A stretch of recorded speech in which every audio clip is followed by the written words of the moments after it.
Well, good morning. Excuse me. Good morning. Before I say a few words about the executive committee, I would like to just address the question of vaccination appointments. As people know, we have been saying in this most recent, very um, enthusiastic push that we're making on getting people first and second shots, that the most powerful and most potent weapon that we have in dealing with the Delta variant, which is still out there, as we've seen, for example, with incidents in places like Halton, is for people to get vaccinated. And we have made available substantial additional appointments based on vaccine supply that was made available to us by the government of Ontario. And so, as of this moment in time, we have left this week, the week of July the 5th, 34,000 appointments at city-run clinics. And we would very much like for people to take advantage of that opportunity to get vaccinated. This is the single most important thing people can do to accelerate our move into stage 3 and beyond and a return to a normal life in the city.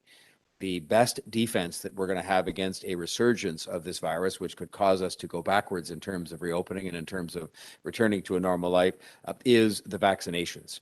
And so there are many people, obviously, if we're at 77, 78% with respect to first dose, there are 22% or so of people who have not had a first dose. And if we're doing really well at over 50% reached yesterday, and that was a milestone of people who have been fully vaccinated with 2 doses, it means there are still half the people eligible in the city of Toronto who need to get a second dose. And so I encourage people to go on toronto.ca and press the blue button to make an appointment to get a second dose in particular, because for many people that's going to be what they're getting, or to encourage people to get their first dose. And similarly, if you've had 2 doses, please be in touch with a friend, be in touch with a relative, help them to register, help them to get to a vaccination clinic. The problem now is not supply or appointments. That is not the problem. We have had those addressed, and now the challenge in front of us is to get people to the clinics to get vaccinated. We will be engaged in a very enthusiastic program of activities, particularly focused in the northwest corner of the city, where there are under-vaccinated populations that we need to help overcome barriers to get vaccinated. That's going to be happening through the latter part of this weekend, and especially into the weekend. But there's a lot of people out there who don't have those barriers and who just haven't got around to it, as it were. And we would like very much for them to get vaccinated as soon as possible as the first thing they could do, the first thing we all can do collectively to get the city reopened as quickly as possible. In just a few minutes from now, the executive committee will meet for its July meeting. There's a lot to get through on the agenda, but I would like to not just acknowledge the milestone we reached yesterday at 51.9% of the population vaccinated, but also to draw attention to a couple of the items that are on the agenda that are not related to the vaccine. The one that is in particular, I think, important and a significant step forward is SafeTO. This is the city's 10-year community safety and well-being plan that focuses on proactive prevention when it comes to community safety and violence in our communities. This report, which will be discussed today at the Executive Committee, offers a high-level description of this new year, 10-year community safety and well-being plan, and reflects our continued effort to shift from a reliance on reactive emergency response and move instead to a culture of proactive prevention when it comes to this kind of threat to our community safety.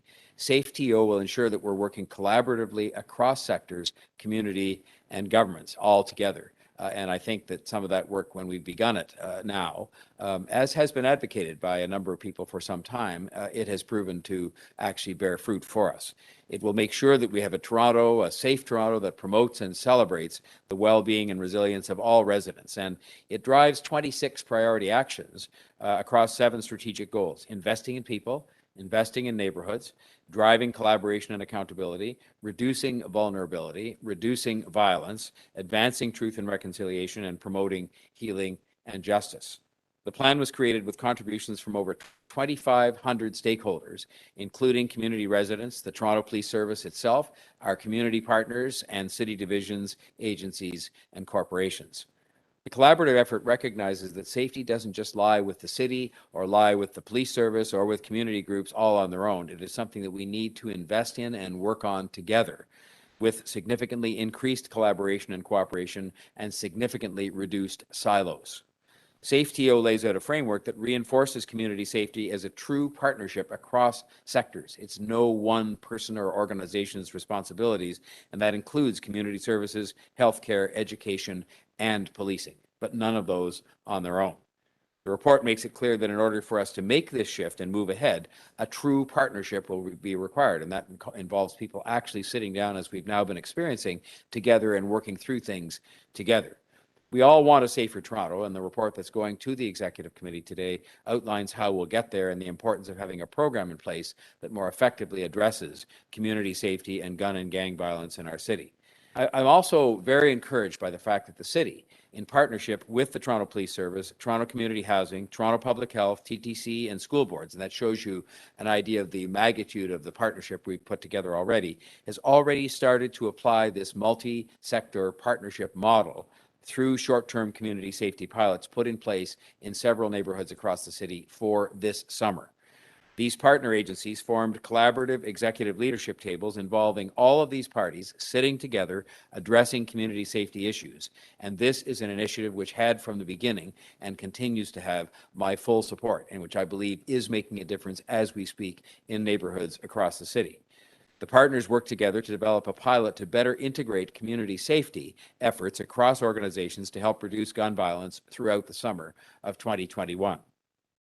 The pilot will focus its efforts on areas particularly impacted by gun violence based on the actual crime and other statistics. It's also had the needed built-in flexibility to pivot to other areas of the city depending on escalating safety situations. While we start off with a pilot, it will eventually help inform us not only as to the expansion of this program, but the actual implementation of the SafeTO framework that is being introduced today at the Executive Council, and an implementation report in that regard will be brought back to City Council in December of this year. These pilots are a step in the right direction. They are being done in the right way with the best advice from very excellent efforts made by city staff and all of the organizations included in the list that I mentioned earlier, and extensive consultation with the affected communities. The pilots will help communities and neighborhoods which need support and deliver it in a comprehensive, collaborative manner, perhaps for the first time, and that is happening as we speak. Both of these items represent progress on making Toronto healthier and safer for its residents, with a focus on those who need support right now. And before I finish, I want to just say thank you to our staff at the Social Development, Finance, and Administration who've been leading the charge on this file, and for bringing forward this SafeTO high-level framework that is being presented to the Executive Committee today. It's represented a lot of work involving a lot of agencies and consultation with a lot of stakeholders and people, and it involves close collaboration with people like Toronto Community Housing, Toronto Police Service, and others. And that's why I think that this has a very good chance of being a significant step forward for us. I want to thank them and thank the people who contributed to this process for helping to make Toronto safer for everybody. So I'm looking forward to our discussions today on a wide range of items, and happy to answer your questions. Thank you, Mayor Tory. We will now take questions from the media. As a reminder, it's one question, one follow-up, and then when we do call your name, please unmute yourself. So first up, we have Natalie Johnson from CTV. Go ahead, Natalie.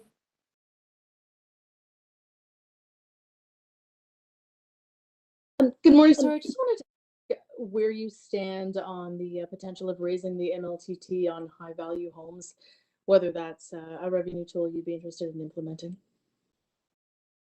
I think that this is not the time to be doing that. I think that what we need to do is take a look at the situation in which we find ourselves for the 2022 budget, which will be getting underway in earnest over the summer and into the fall. I think we need to look at the state of the housing market overall, and I'm focusing on our efforts being directed in the area of affordable and supportive housing, because I think that is what people really expect for me to be able to do. And I think with respect to revenue raising measures, other than the vacant home tax, which is proceeding forward, we should be very careful in that regard, because I just think that right now we're coming out of a pandemic situation, which has been very difficult for a lot of people. And I just think we want to focus on what we're doing with respect to affordable and supportive housing. And we have these reports in front of us, which really haven't changed much in the context of the possible revenue tools available to us, and those will be properly considered as part of the budget process. And just separately, police have charged a number of people with offenses related to the use of fireworks at Woodbine Beach on Canada Day. Is the city going to be doing anything further to deal with the issue of the use of dangerous fireworks or illegal fireworks?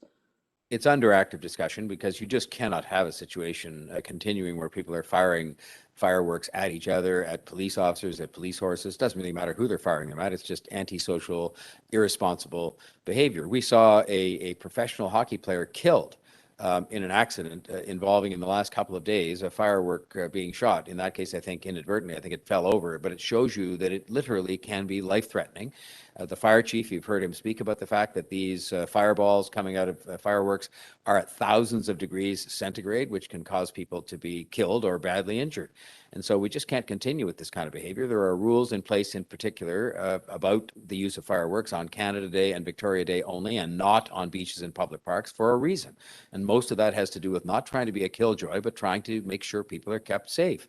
And so we're looking at what our options are in terms of enforcement. It's very difficult because people bring these things in backpacks and so on, and it's just a difficult challenge for us in terms of enforcement. You have to count on, people maybe behaving themselves and acting responsibly in the main, as with many of these things, but we're taking a look at what more we can do. Thanks, Natalie. Next up, we have Jennifer Pagliaro from the Toronto Star. Go ahead. Morning, Mayor. I wanted to ask you about the renaming of Dundas Street. Staff have mentioned that there are a list of names they've been collecting that could also be potentially reviewed in the future. It doesn't mean they'll be changed, but might be reviewed. And that list includes other streets that to me seem to be posing a pretty big logistical challenge for the city. It includes Yonge Street and other quite populated streets. So I'm just wondering, this kind of opens a can of worms moving forward with the Dundas renaming, and I wonder what your support is for seeing all of these streets reviewed from small residential streets to the largest, which is obviously Yonge Street. First and foremost, my support is to make sure a process is put in place that allows this kind of thing to happen on an orderly basis. What we cannot have is a situation where everybody puts in a petition with however many signatures they may have, suggesting streets all over the place or other parks or other things just get renamed because somebody's upset about something. There has to be a process that involves a careful examination of history and a threshold that has to be passed over, as well as some kind of way in which this can be dealt with objectively and not so much in a political kind of environment. I think Dundas was a case unto itself because of the fact that it involved an issue that very much was at the fore when the report was requested of the city manager a year or so ago. That report came back with an extensive process of consultation having taken place, and it's made a recommendation, which I support. And there's lots of debate going on about that out there in the community, and that's fine. That's a healthy thing. But I think that the notion of doing kind of wholesale long lists of changes, I don't think is something that is a wise thing for me to speculate on. I think what is wise for me to speculate on and insist upon, in fact, is a process, a very careful, thoughtful process, which the city manager is coming forward with, that will be complete in terms of its examination of history and so on, but also recognizing the fact that you can't be, changing names and doing these kinds of things on a continuous basis every day. You have to be careful in how you go about doing that, and careful, frankly, going forward about how we name things so that you don't, as far as possible, get into this kind of situation. And just on another topic that you spoke about, the SafeTO plan, just looking through it, obviously it is a high-level framework, but there isn't any approach to, even requesting funding from other levels of government. There's certainly no request of council to contribute funding to make some of those community plans successful. I just wonder if this is going too slowly, given that, you and I and city staff certainly know that funding is needed and those programs are certainly needed. Well, there's no question but that some of these efforts will require some additional resources. And it's interesting that we found, as part of running these pilots in several neighborhoods across the city this summer, the resources necessary to augment efforts that are being made by the city and other governments to address some of the needs of young people and families in those neighborhoods to try and keep the level of violence down, hopefully to zero. So I think that again will form part of the budget process. We have an outstanding ask to the federal government, which they have indicated they're going to fulfill, at least in part, in terms of some money coming for crime prevention. And we're looking forward to an announcement on that in the very near future. And I think that you will find as part of the budget process that when the implementation plan for SafeTO comes forward at the end of the year, it will be accompanied by some resources that are required to make it work, and that we will then take a look at those resource requirements at that time. It's not found in this particular report, but we have made arrangements this summer to address some of the areas of acute challenge, and we're doing so with resources required to make a real difference.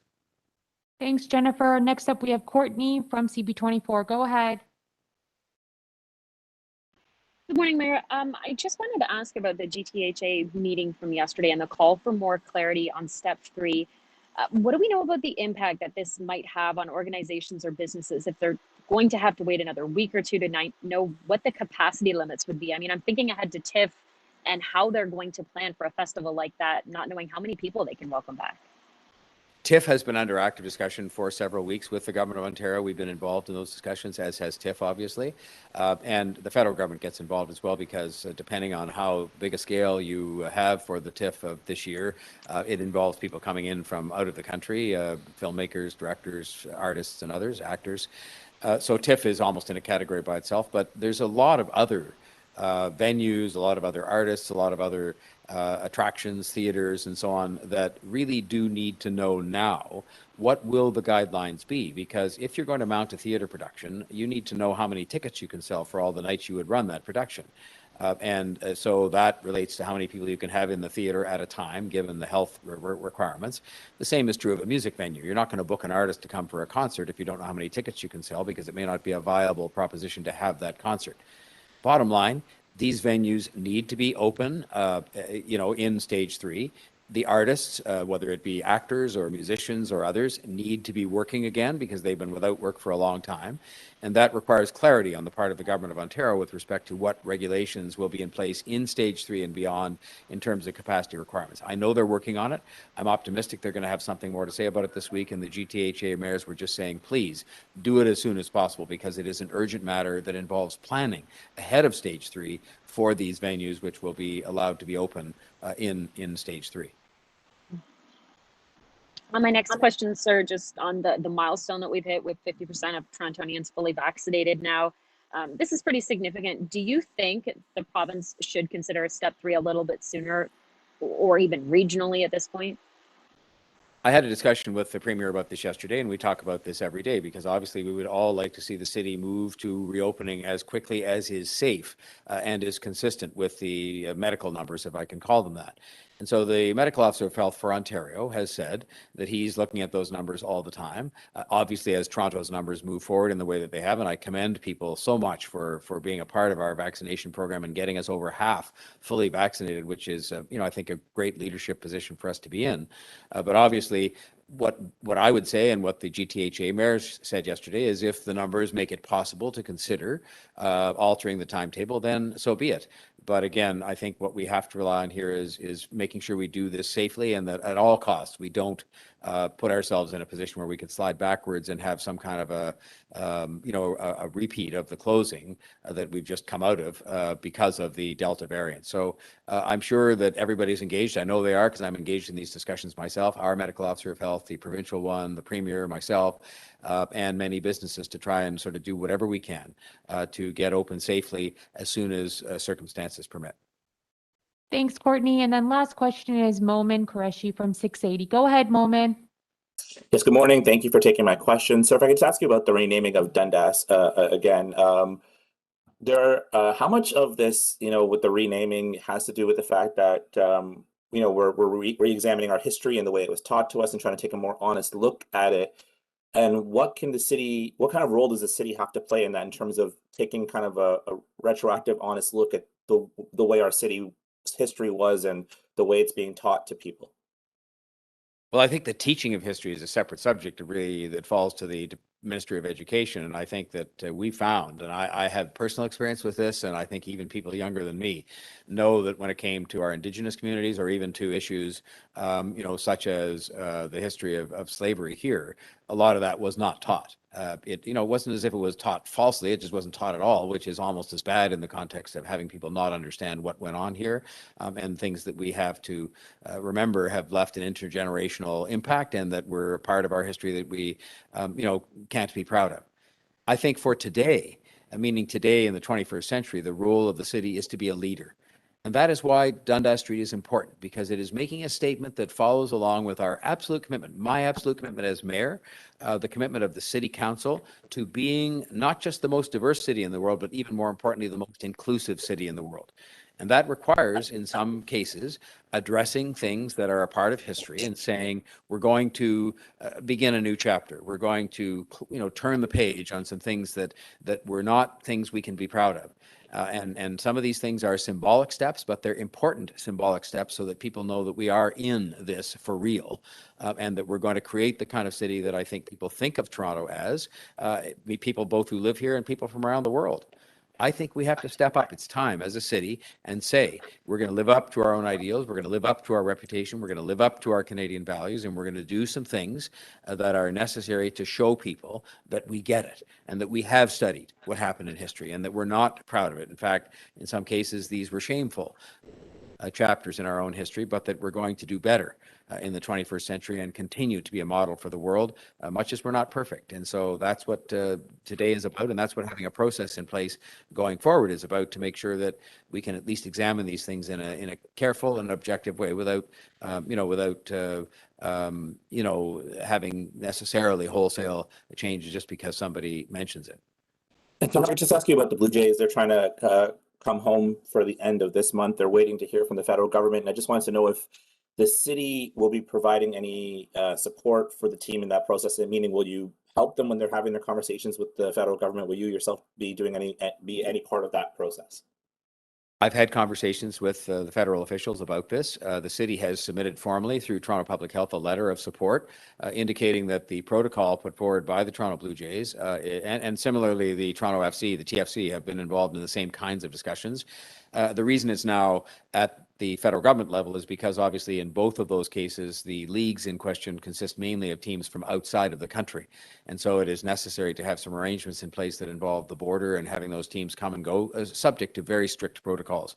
So we've obviously been supportive as a city in both cases, TFC and the Toronto Blue Jays, of having them playing at home as soon as possible. The issue of what kind of crowds you could have in the stadiums is a different issue. But for now, we're focused on getting those teams to have permission to come here and have a protocol in place that can get them here and get the visiting teams here to play. And then the crowd issues will be dealt with as part of those guidelines that we ask for from the province with respect to what kind of capacity you could see in those stadiums. Okay, that was the last question. Thanks everybody for joining. Have a good Tuesday. Thank you all.